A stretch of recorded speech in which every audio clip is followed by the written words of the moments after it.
It's called artificial hatch. Actually, the fish are down there somewhere. Okay, they're not in, because I'm an abstract, basically abstract, so I don't have to show what I'm working from. But this is basically the flow of the river, and then the hatch, which is something that fly fishermen know about, and a lot of other people don't, is all the bug hatch at certain times of the year. And they come out, and the fish just come flying out, and they chomp on them and eat on them. Okay. So I was fishing, and there was a hatch further down, and the fish just go crazy. They're just rolling all over the place, and so I started putting in hooks and flies, and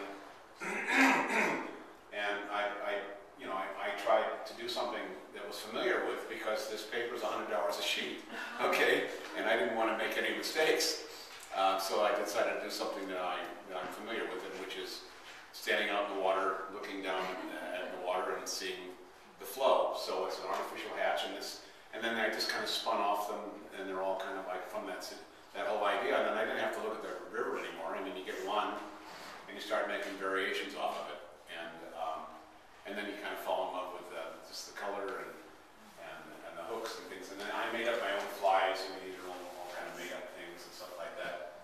And that's primarily what it is. And for me, this is probably some of the nicest work. I mean, in terms of nice colors and kind of like not offensive, not that I'm always working offensively, but... Are you trying to say it's the most beautiful without using that word? Here's another nasty word. It's the most saleable, okay? That's something that my wife would always like me to say. But anyway, they're accessible, okay? And, well, I think they are. And I enjoy it, and I really enjoy doing them. I don't do these anymore, but I'm really happy to see them all together like this. I haven't seen them all I've done about 15 or 20 of these. And, but that's basically the background is, and then that's usually the way I work, like other artists. Things that are on your mind or whatever you do. I mean, just bring it into the art situation. And I think they're really spectacularly beautiful. I am going to use the beautiful word. And I love how they fluctuate between recognizable images. Like you can definitely see a hook there. That black line is definitely like a hook that you would use to catch a fish. And then abstracted images, so that these shimmering silver are like the iridescent scales of the fish zooming through the water. And I love the way it plays between recognizable things and then just abstract forms like curls and lines and circles. I think it's really rich. Thank you. Also, when I'm working, and it's really enjoyable for me, and I know that I'm doing something that is important to me, is that I can keep the river in my mind while I'm working. And sometimes I'll get to a point where I can't work around it, and then I'll just put myself in the river and remember there was some kind of movement over here with some stuff, and then a fish jumping, and before you know it, I'm putting a circle like this with some kind of action. So I work from real life experiences all the time, but they end up being abstract. So I have to come along with the painting when I sell it to be able to tell you the story. Okay, that's just my being clever. John, I'm going to actually ask you to tell a difficult story as well. Jesus Christ. One of my favorite bodies of work is the mind fields.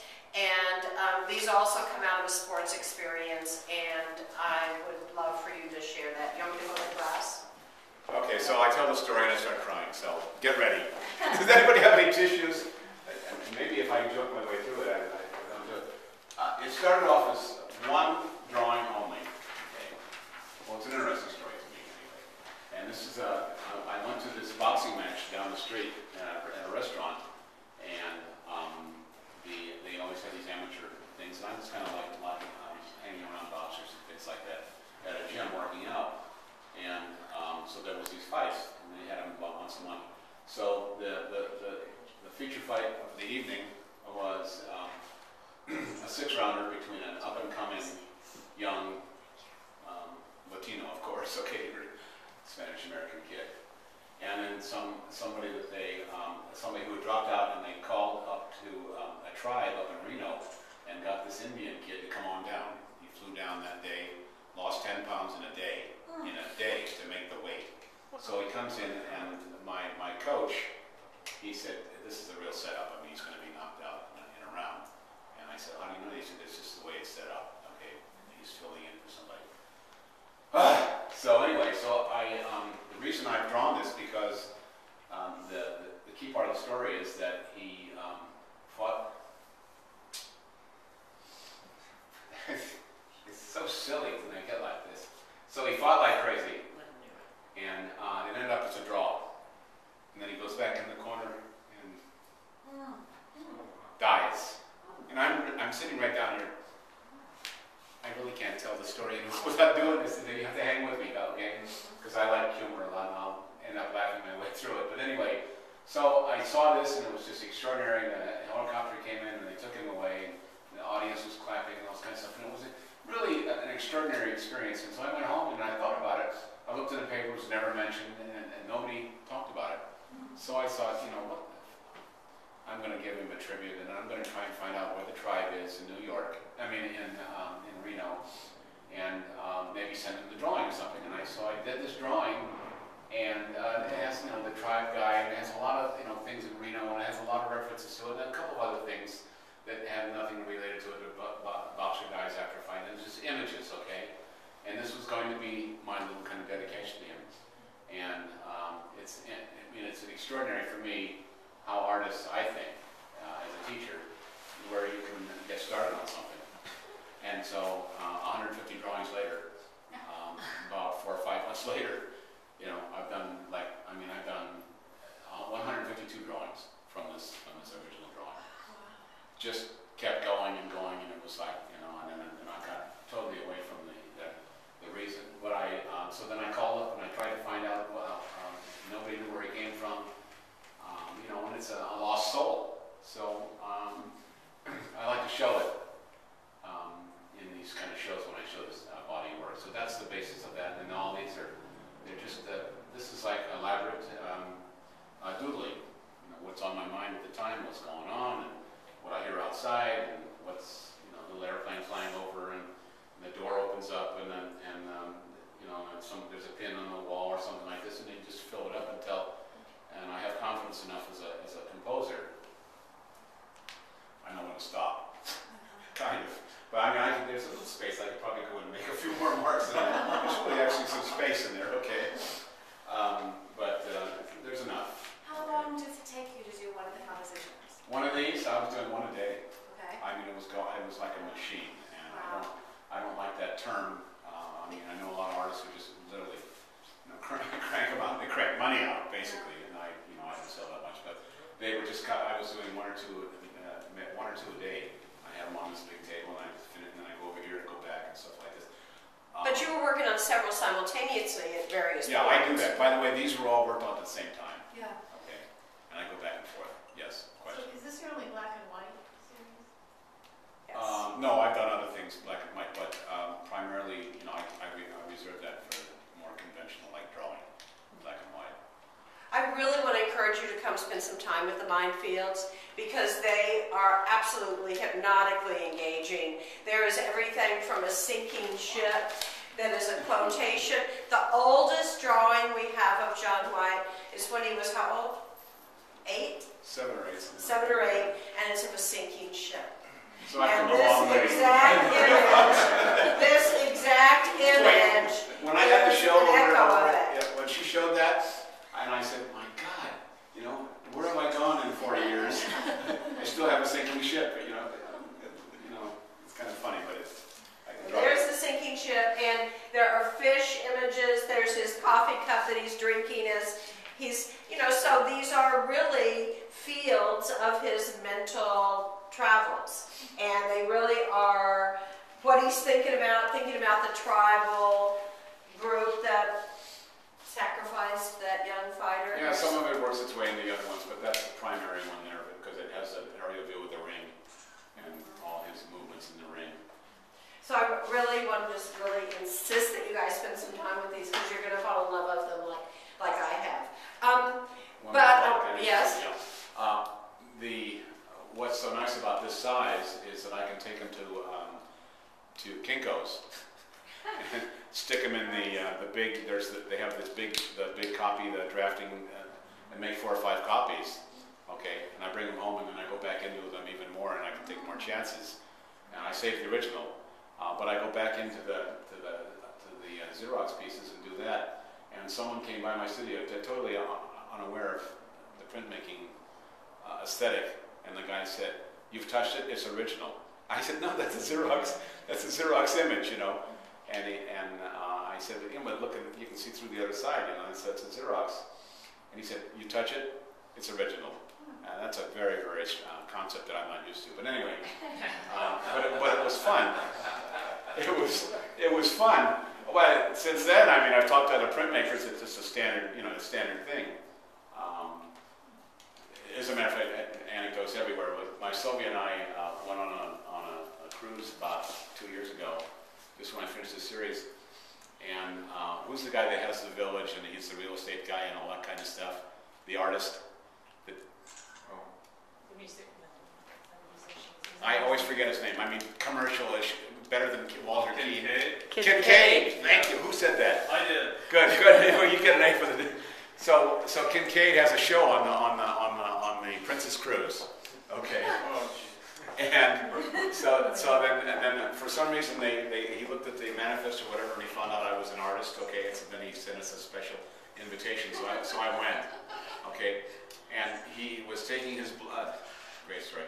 He had taken his blood and put it into a receptacle of something, and then he touched the print in front of the person, and they bought it. And the prints were $20,000 each with his DNA, you know, blood sample. Woo! Anyway, reminded me of that. Go ahead. I'm sure that most of you know that John is one of the formative, we always use this word, seminal performance artists in Los Angeles. He was one of the very first major figures in the development of performance art here. And a lot of people have trouble understanding how this very painterly work and this very graphic work can be related to performance. So, I've asked John to do a drawing performance for you.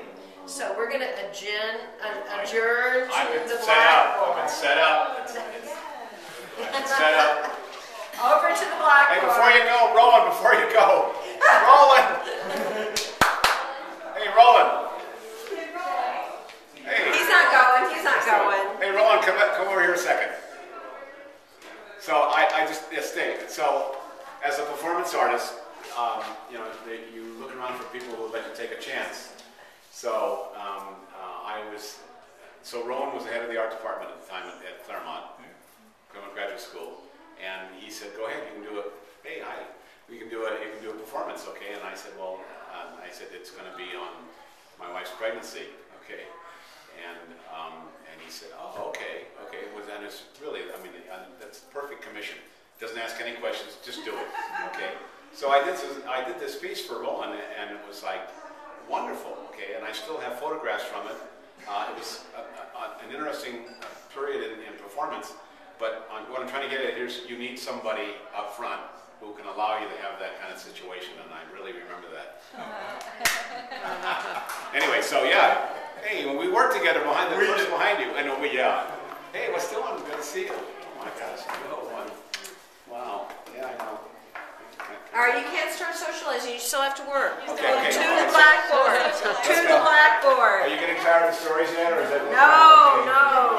To the blackboard. Where do we go? How do we do it? Keep going, and then to your right. Okay. To your left. To your left. To your left. I hope so. I gotta have a good seat. Okay, so you phrased it in a way that put a little You pressure draw, on I you there, video. Betsy. Bets, whatever. I'm okay. here. Yeah, okay. Anyway, No pressure, sweetheart. no, but Just do a performance. it's not. This is Make it good. Yeah, and make it good. Make it good. away we go. Okay, so There's a rag there if you what want. I was going to do was just kind of like make a tie-in with drawing, and then taking the drawing and making a performance from the drawing. And I've done both. I've also performed on the road and come back and had a lot of ideas for drawings. Okay, and I guess I'll key on one of them. I was watching television, and I was invited to the show to do a piece in a hallway, okay, narrower than this, and it was good. It was a good commission, $150. This is 1970, 71 at USC, and it was site specific. So I'm watching television. I can make the connection. Don't worry, Betty. I am not worried. So I'm watching television. I mean, this is the whole thing with me with sports. So this was 1970, and there was the football, and the guy made the thing like this, and he said Tom Dempsey kicked this field goal, 62 yards. And so he makes this kind of, it goes like this, you know what I mean? And then there was, and then in this, 62 yards, Tom Dempsey's record-breaking field goal, okay? And I said, shit, I can work in a narrow area and do something in a narrow area. And this is true, and I have the drawings from this. Not that you're questioning me, okay? Anyway, so what I did, and I actually did this down at Pomona, finally, based on this graphic coming off of television. This was 1970, so it wasn't that sophisticated. Okay, and Tom Dempsey, I mean, nobody had kicked a field goal 62 yards. It's still, I think, maybe pretty much of a record. And so what I decided to do was to take wood lights, okay, about 10 feet long, and have the audience hold them, and I'd saw my way through it with a chainsaw. Excuse me. In those days, I mean, I'm somewhat sophisticated now. I know what's going to happen ahead of time, but you don't know yours. You don't. Okay, so that helps. So you don't know what's going to happen in those days. Thank you. So I have a chainsaw, and it's at Pomona, and there's an audience. And then these kids come out, and they hold these 10 things. So I saw my way through, okay, and I turned around, and that was going to be the piece. I turned around, and they're all shorter pieces now, okay? They're 5 feet long. And guess what? The remaining audience gets up and holds the... So let's see, if this is 5 feet, it'll be 5 each, okay? So you're 5 feet away from somebody sawing wood. And so then I'm down here, and I'm holding the thing, and I'm saying to my, Jesus, what the hell? I mean, what am I going to do here, okay? And it's, gas-driven chainsaw, so I don't have any cords or anything like that. And so then I start sawing my way through it, and I'm telling you, I mean, people are right like this, and I'm, like this. Well, I made it to here, and then it ran out, okay? And the audience, they dropped everything, everybody dropped everything, and gave me this gigantic ovation. And I'm just going, what? What am I into here? What is this thing called performance art? I mean, I wasn't able to completely define it. But anyway, I did, and blackboards are one of my favorite things. So record-breaking, so I named it Tom Dempsey's record-breaking field goal. Nobody fucking got it, in terms of the title, okay? No one, and even later on. But anyway, I've got drawings for it, I got photographs from it, and Pomona recently, because of the Pacific Standard Time, I can't remember that. They wanted me to do either this or the football thing, and I did. Would you please tell the story of the football thing that you just told me? And this is the final story for the evening, okay? You've got to tell the story, and with the climax, so to speak, of those 3 particular viewers. Okay. Anyway, all right. So I got a call, and this is because of the Pacific Standard Time. I mean, it's been really a godsend for me. I was under the radar. Didn't know I was under the radar, but it's an expression that I like. It helps explain. I was under the radar. Okay, and they helped out. Anyway, so I got a call from Pomona, this curator, and she says, "Well, we've got some photographs here that your wife sent to us, showing you dealing with football players and the Pomona football team. This is 1971." And I said, "Oh yeah, I did a piece there." And she said, "Well, could you redo it?" And I said, "Well, it was a very unsuccessful piece. I had about 30 people in the audience, and I had 6 football players, and I said, and I hardly even got them. The coach wouldn't show up. I thought I was gay because I wanted to see young bodies, nude and all those kinds. I mean, all that kind of stuff was going on there, and the football players kind of went along with it. Well, I had photographs, so She said, can you redo it? And I'm going, that's 40-something years ago. And so then I was telling Jay this a little while ago. So I said, I'll kind of think about it. And then I hung up, and didn't think about it anymore. And I got a call later that day. And she said, by the way, I haven't told you the budget I have, you know. And I'm thinking, oh, budget, you know, here we go, $150, 40 years later, okay, you know. She said, I have $5,000 for your pocket. I look at that phone and I'm saying, boy, there's my price. I literally kept it like this, and I said, Rebecca, I said, I'm interested. Okay?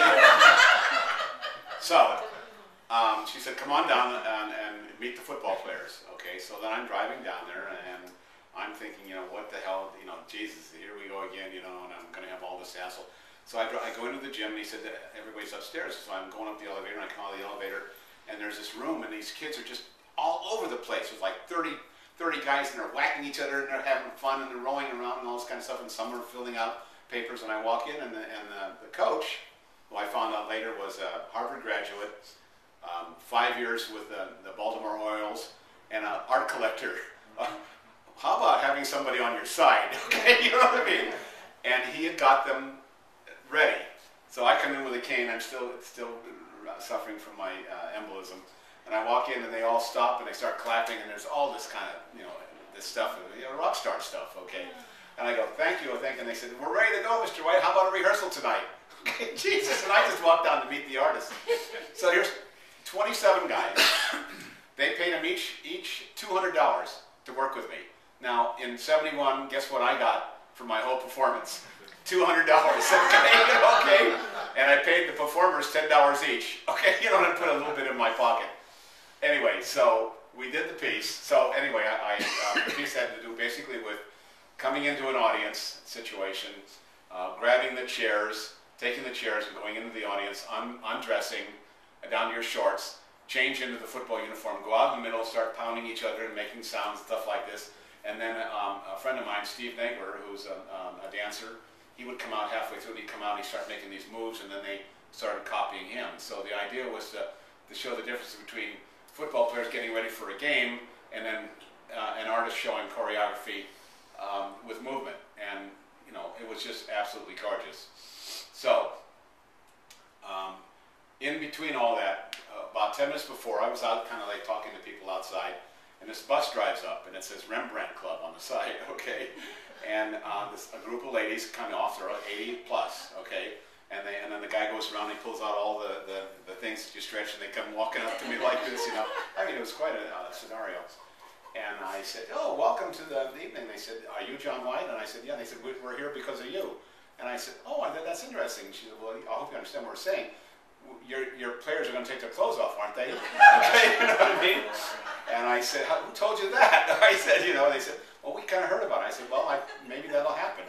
So I bring them on in, and I decide to give them a good position in the evening, you know, because I'm figuring 100 or maybe 200 people come. So the doors open up, and I'm at 500, I'm counting the heads at 500. I mean, I'm going, what is going on here? 600, 700, 900, 1,200 people came in. They filled the whole gym, and we threw down mats that we had stacked over on the side, you know what I mean, for exercising and stuff. We pulled those out and threw them out there. The place was jammed, okay? So I go back to the football players. They were lined up outside like here in a hallway, and I went out and I said, I was wrong about the 200, you know, and they went, oh, God, you know. And I said, no, it's the other way around, guys. I said, there's over 1,000 there. And this one kid who was theater-oriented, very smart kids. This is Pomona, okay? So they're all PhDs and whatever, and they're playing on the football team. By the way, their record as a football team was 0-18, okay? So, which was very interesting. Okay, so I went and so then little Jimmy got up, you know what I mean, and we kind of became friends. And he turns around and he goes, okay, everybody, full Monty. You know what I mean? And I go, okay, and they all cheered like crazy, okay? Now there was supposed to be some kind of a cue and all this kind of stuff. They were so ready. Now they had their grips and all this kind of stuff in their clothes, okay? They were so ready, I just opened up the doors and I said, go, okay? And they came in making all these noises and stuff like this. They came in, did their thing, took the chairs off in a nice, quiet way, then started pounding again. So I was playing with sound and kind of movement and soft stuff. All right, so the piece is over. Everybody's left. It was very successful, and it made me feel really, really good. And I'm walking outside, and everybody's gone over to Judy Chicago's piece, and then Jim Terrell's piece was out around someplace else. There were 3 of us that evening. And guess who's waiting? Okay. And they're not in the bus yet. They're waiting in a little kind of like a little horseshoe group, okay? And they went like this, okay? You know what I mean? I'm going, okay, you know, when I come over, I said, I hope you enjoyed it. Enjoyed it? Mr. White, you have made our lives. You have made our lives fantastic, okay? And I said, really? And so then there were 3 kind of spokeswomen. One was with crutches, the other one was with a walker, and the other one's in a chair. And they were kind of in front of the other group. And so I said, oh, gee, that's wonderful. And they said, well, we're not through with you yet, you know what I mean? I mean, they were really out there, okay? And so the lady on the crutches said, number 13 was my favorite. Okay, she went like this, okay? And I said, really? Okay. And then her girlfriend, or whoever, whatever you want to, you know, it's the group from an assisted living place, okay? You know what I mean? And called the Rembrandt Club. And she said, no, number 32, like that. Okay. You know what I mean? And so I picked up on that kind of thing. So then I said, well, then what was your experience? She said, they're way off. They don't know what they're talking about. Mine was like this, okay? And I said, you're right. She said, but he was like that. All right. Now this is, you know, 80 plus, okay? And I was sitting there saying, oh my God, I said, you guys are making my evening great because that's something that I hadn't planned on, okay? And they backed up, got in the bus, and drove off. Okay, it was like amazing. I mean, and so you know, I mean, this whole thing and this and all that kind of stuff, you know. So that's the promoted. And then I got a really nice review in the LA Times and the Color Photograph and a bunch of other stuff. There's a synchronous thing happening here because you started talking about a performance piece with wood, and then you ended up with the performance piece about wood. She'll take it where that's her role. Okay. Ladies and gentlemen, John Watt.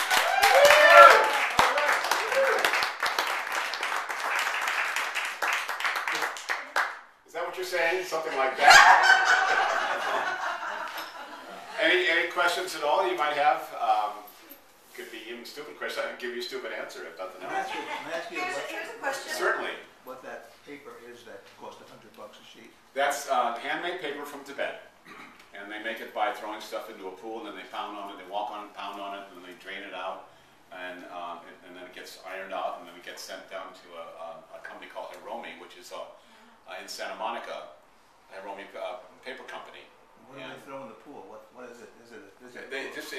It attaches it together with you know, all sorts of kind of fabrics and rice. everything. They throw it in there. There's rice. Yeah, they showed me the pictures of it. You know, it looks really, really primitive. You know, and then they pull the sheet out, and it dries and becomes that kind of paper. Wow. And of course, it's wonderful for me. I don't have to gesso it, and I use you know, I use acrylic, which is water-based and plastic, so I can just put it on there like that, and it just, you know, the paper stays firm and it holds, and it pushes the paint around a little bit, and I just love it. You know, I have it in black, as a matter of fact, which is really cool. So that's what that is. Does it have a name? Is there a name for it? Like, wow. I mean, like, you don't call that rice paper. Do you call it rice paper? No, I come down and I just point on the wall. I said, I want 10 of those. She's got them all around the place. I see. It's quite an interesting. You go down there at all, Roland? That paper company at all? You know that? Yeah. Hiromi? Yeah. Okay. A lot of artists go down there now. I mean, it's really fantastic papers. If you're into the paper, I'm sure you would be. But that's the story there. And but I don't work that way that much anymore. But I do once in a while pull it out for things. We had another question over here, John. Yes. Oh, yeah, so I've noticed that there is a lot of performance art going on, at least in this area, and are you involved with it? Can you talk to me about that? And are you going to do any more performance? This is what I retired in '83. I was performing and I said, "This is it. I'm finished." And everybody clapped and thought that was part of the piece. Okay, I found out that later. But I was tired, and most of it in '83 was going into big productions and big stage productions and things like that, getting closer to theater, which I felt that performance was totally non-proscenium arch, non-acting, no projections, and working with the sight and close to the audience, and the performer became the piece. Had nothing to do with the old-fashioned definition of theater. Things have changed a lot. I mean, they've crossed over and influenced each other. So I stopped. But what's happened with performance, it moves around. Okay, and it doesn't rear its ugly head. Okay, it just rears up again, and I see it around, and it's very attractive. And just like installation work, I used to do that a lot, and then stopped that, disappeared, and then younger kids are doing it. The thing I found out, excuse me, is a lot of these kids haven't done their homework. Make any sense? In other words, they're repeating a lot of stuff that oh boy, that's being recorded. Don't you think in trouble with that? No, but it's very obvious, John. And so I see a lot of my pieces and a lot of my contemporaries' pieces, contemporaries that did kind of work in the late 60s and 70s, and then I finished up and on in the beginning of the 80s, and they're primarily repeating these things. But John does produce performances now. He has an ongoing series of performances that he is directing. Yeah, I do it once a month up in Ventura. People they're totally not used to performance art, so I can do my old pieces look really good. but I bring in some of the performers that are here in LA that I've met and stuff like this, and bring them up, and it's called 5x5x5. They do 5 minutes, 5 artists, 5 different pieces. And primarily, I do it that way so that in case the piece is all fucked up, you've only got it for 5 minutes, okay? And then there's somebody else comes along, which is in some way, didn't mean to make fun of that, because I must have, in the early part of my career, I must have walked out of maybe 100 and 120 pieces, walked out of pieces done by artists. Didn't know anything about working in front of people, didn't know how to work anything. It was always collapsible and things were always terrible, but I'd show up and then I'd leave. I mean, it was just, and so then I started teaching it, primarily for that reason, that I felt like somebody by the name of Jerry Anderson at UC Irvine said, "Can you teach it?" And I said, "Well, I don't know, is it teachable?" Okay, and he said, "Well, try it." So we tried it, and I was there for 17 years teaching performance art the way I saw it, and it meant short, okay, nothing. I mean, there were pieces, I mean, Roland, you remember all this. I mean, it was somebody would come out and they'd kind of go, and 35 minutes later, the second hand came up. You know what I mean? Now, some people in New York could make that work, okay, Trisha Brown or somebody like that, kind of like, that was a piece, okay, so I'm not making fun of it, but well, maybe I am. I'm a little intimidated by that because I'm giving away some secrets. Are there other questions over here? So, Don't go ahead. What about your relationship to the audience in the early days when you were trying to figure that out? What you felt about those people out there? Well, what I figured out is the closer I got to them, the easier it was to perform for me. Okay, Jay, good to see you. Thanks for coming. The closer I got, and that was one of the features of performance art, the way I liked it, was you could come in close, and I would do things like, don't worry, I'm not going to do, but I'd do something like this. I'd take your right hand, and I'd take your hand like this. I'd kind of go like this, you know what I mean, and I'd do this, and then I'd get the energy, and I'd put it in my pocket, and I'd start shaking my body like this, okay? Because you could do things like that. If you're on stage, you can't do that, okay? The only ones that really kind of got it, that I think, later on, was a group called, is it Stomp? Did you listen to Stomp Productions? Yes. Well, that's Shrimps, but Stomp was huge. I mean, it was like Cirque du Soleil. But they had microphones, they had little mics and things like that behind their glasses, but in their ears and all that, so they could scrub themselves and you could hear it all the way in the back. So they had the technology. We didn't have it then. So you did it that way. You came up to somebody, you know what I mean, and you kind of like, you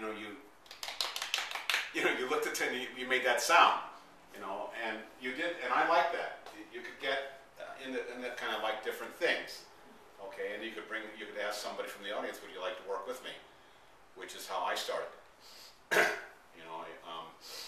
Jackson was in town. I was still a student at Otis, and he worked with somebody by the name of Yvonne Rayner, and they were both here in town. And they wanted some helpers for free. Nobody had money. So a bunch of Otis people and myself went over there, and Steve liked me, and he said, I want you to hold on to my sweater while I walk through this audience. Okay. So there was this gallery called Blonde.